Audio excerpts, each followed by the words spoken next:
pembelajaran dengan dosen pengampu Bapak Isrianto Saleh. Assalamualaikum warahmatullahi wabarakatuh.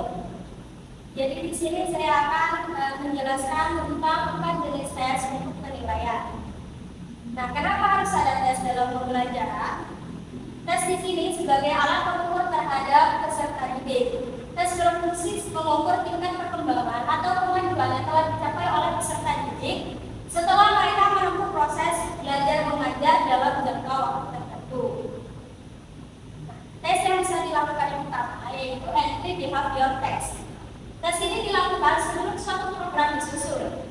Tujuannya untuk mengetahui batas kekuasaan pengetahuan serta keterampilan yang telah dimiliki oleh peserta didik dalam kaitannya dengan penyusunan rancangan program pembelajaran. Nah, salah satu contoh dalam entry behavior test yang pertama yaitu apa yang kamu ketahui tentang operasi. Jadi yang digunakan soal yang digunakan dalam entry behavior test itu soal-soal dasar. Nah, jawaban dari soal yang pertama yaitu koperasi adalah organisasi bisnis yang dimiliki dan dioperasikan oleh seorang demi kepentingan bersama. Nah, ini dijawab oleh siswa itu sesuai dengan pemahaman mereka masing-masing. Nah, tes yang kedua yaitu pretest. Apa itu pretest? Tes ini diberikan sebelum pelajaran dimulai dengan tujuan untuk mengetahui penguasaan peserta didik terhadap bahan pengajaran yang akan diberikan. Nah, contoh dari pretest salah satunya itu pertama, salah satu ciri badan usaha adalah di sini saya menggunakan contoh soal berbentuk pilihan ganda. Nah, pilihan pertama yaitu A membuat produk, B menjual ke konsumen, C membutuhkan modal dan tenaga kerja, D memiliki kantor, E memiliki hutang bank. Nah, jawaban yang benar di sini yaitu C. Begitupun juga dengan soal-soal berikutnya. Yang ketiga yaitu post test.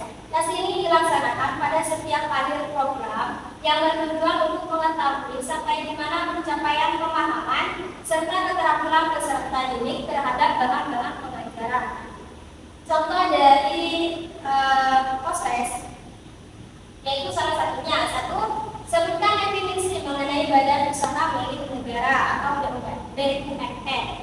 Nah, jawabannya definisi badan usaha milik negara adalah sebuah badan usaha yang sebagian besar atau keseluruhan modal merupakan kepemilikan negara.